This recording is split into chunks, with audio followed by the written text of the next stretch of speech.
L'Azerbaïdjan accuse son voisin de la mort d'un soldat hier posté à la frontière, alors que plus de 100 000 réfugiés ont déjà fui le Haut-Karabakh en direction d'Erevan, la capitale arménienne, après la défaite de l'enclave tombée aux mains de l'armée azerbaïdjanaise.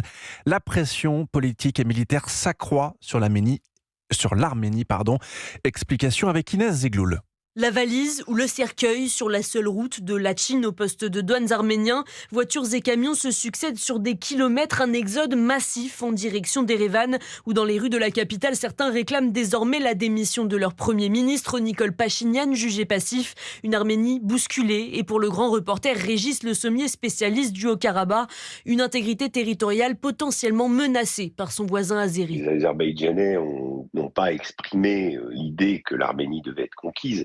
Mais la plupart des Arméniens interrogés estiment être victimes d'une véritable épuration ethnique et qui laissent penser que les choses ne vont pas s'arrêter. Car le président azerbaïdjanais n'a jamais caché ses prétentions territoriales. L'Azerbaïdjan ambitionne de tailler des corridors sur le territoire arménien. Et là, il va falloir que toute la communauté internationale fasse peut-être un plan de sauvetage de l'Arménie et qu'il n'y aura pas d'autres dépeçages et qu'il n'y aura pas d'autres exodes comme celui auquel on est en train d'assister actuellement. Mais à l'international, les Européens, par exemple, restent en ordre dispersé face à l'Azerbaïdjan, l'un des fournisseurs de gaz de l'Union européenne. Pour l'instant, aucune sanction n'a été prise contre le pays. Les explications d'Inès Zegloul pour Europe 1.